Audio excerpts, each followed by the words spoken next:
Bismillahirrahmanirrahim. Assalamualaikum warahmatullahi wabarakatuh. Maha suci Allah, segala puji dan syukur kita panjatkan kehadirat Allah. Semoga kita selalu dalam bimbingan rahmat dan ridho Allah subhanahu wa ta'ala. Subhanallah walhamdulillah, astagfirullah wa Allah. Allahu akbar. Kembali saya dari tim Raja Wali Nusantara. Kali ini akan membahas terkait dengan teori untuk menemukan Jibril.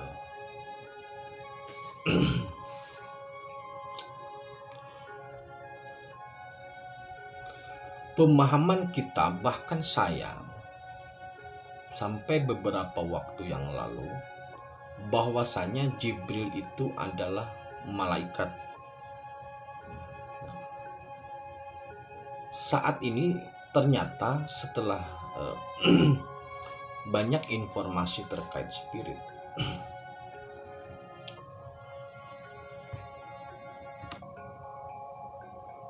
jadi Jibril itu malaikat memang kelas malaikat atau malaikat, tetapi bukan dari luar atau bukan dari luar diri kita. Dalam diri kita ini ada fisik, ada psikis, ada nafsu, ada akal, ada ruh. Ruh itu ada dua. Yang pertama, ruhul hayati, yang Allah berikan pada saat pertemuan antara sperma dan sel telur. Posisi ruhul hayati adanya di jantung, ruh kehidupan. Yang kedua, ruhul kudus. Ruhul kudus ini adalah ruh yang Allah tiupkan pada saat usia kandungan memasuki 4 bulan atau sudah 4 bulan.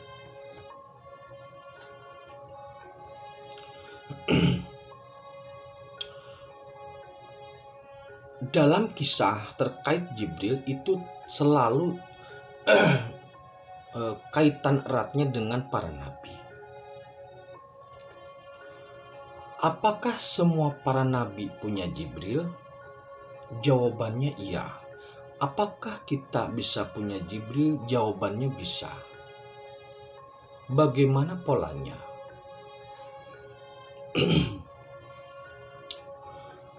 Jibril itu merupakan Ruhul Kudus. Jadi nama lain dari itu.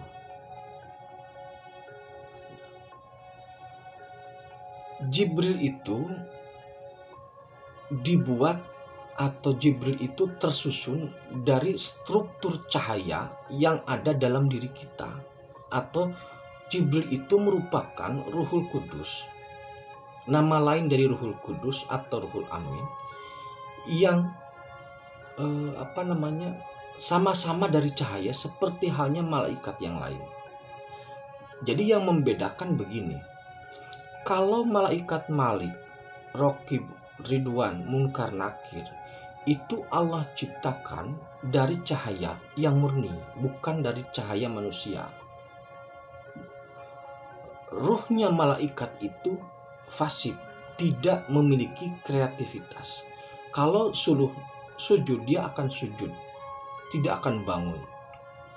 Sedangkan Jibril itu adalah setara atau sederajat atau memiliki kelas malaikat, tetapi diciptakan dari diri kita, dari Ruhul Kudus kita.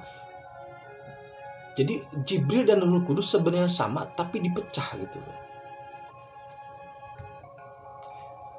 Karena Ruhul Kudus kita ini adalah susunannya adalah cahaya, maka cahaya itu bisa dipecah ke dalam jumlah yang sesuai yang dikehendaki.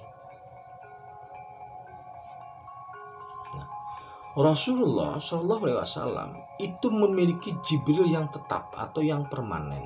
Jadi Rasul memecah Ruhul Kudusnya, memecah Jibrilnya, yang satu bersama dengan diri sebagai kesadaran yang penuh, yang satu lagi ditugaskan untuk mengambil wahyu ke langit.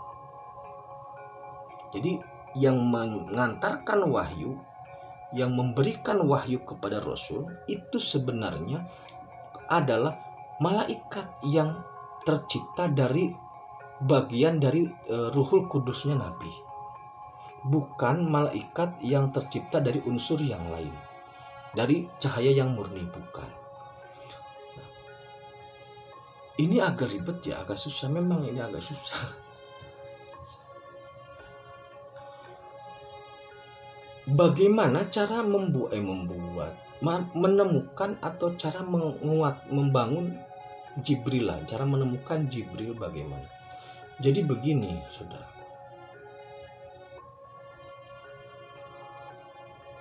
Ketika kita berzikir,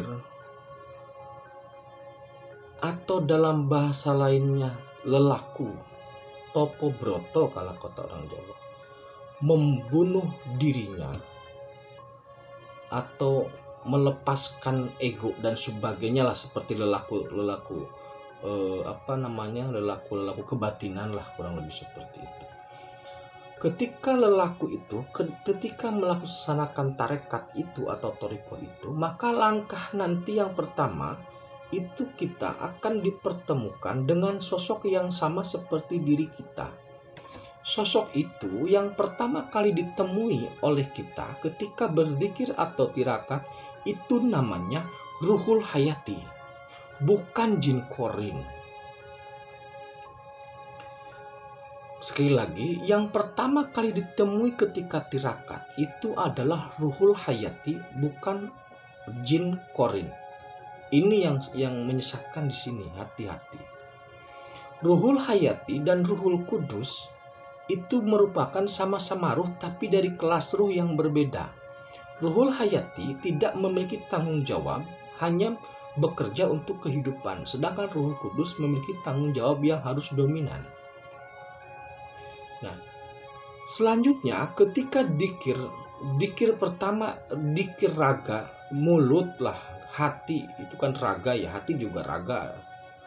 Dikir raga lah, dikir raga, la ilaha illallah atau apa diucapkan seperti itu yang pertama ditemui adalah Ruhul Hayati. Kemudian nanti ketika Ruhul Hayatinya itu zikir, maka nanti yang ditemui berikutnya adalah Ruhul Kudus. Nah, ketika Ruhul Kudusnya ini sudah bisa ditemui, maka Ruhul Kudusnya inilah yang nanti bisa dipecah. Nah, Ruhul Kudusnya inilah yang kemudian bernama Jibril gitu loh. Jadi Ruhul Kudus itu sama dengan Jibril. Nah, ketika sudah ditemui, ketika sudah bisa dipertemukan dengan Ruhul Kudus atau dengan Jibril, maka itu bisa dipecah. Jadi memecah ruh, dalam teori saya tentang mecah ruh dulu udah pernah ya. Memecah ruh hanya bisa dimungkinkan ketika Ruhul Hayati sudah bertemu dengan Ruhul Kudus. Baru Ruhul Kudus bisa dipecah, baru Jibrilnya bisa dipecah sejumlah yang diinginkan. Jibril sekelas malaikat karena sama-sama terdiri dari cahaya atau terbentuk dari cahaya. Yang berbeda antara malaikat selain Jibril dengan Jibril, kalau malaikat yang lain itu dia pasif, tetapi Jibril karena diambil dari unsur manusia, dia ada nafsu, ada zat, ada bentuk, ada nafsu, makanya kreatif. Ketika seseorang terbang ke langit, dia akan berwujud seperti orang itu karena ruh itu sudah ada identitas. Jadi Ruhul Kudus itu, Jibril itu ketika dipecah dia akan mengikuti orang itu. Karena apa ya? Memang dia sendiri. Jadi ketika Rasulullah menerima wahyu, sebenarnya yang menyerahkan wahyu, yang memberikan wahyu itu dirinya sendiri, dari pecahan ruh diri Rasul sendiri, dari pecahan ruh Ruhul Kudus Rasul itu sendiri. Jadi kalau kita ingin menemui Ruhul Kudus kita atau memperkuat Ruhul Kudus kita dengan Jibril kita, maka rumusnya seperti itu. Lelaku, maksudnya kemudian nanti bertemu dengan Ruhul Hayati, kemudian nanti baru dikir bertemu Ruhul Hayati, dikir Ruhul Hayatinya bertemu dengan Ruhul Kudus atau Jibril, barulah di situ ruh bisa dipecah.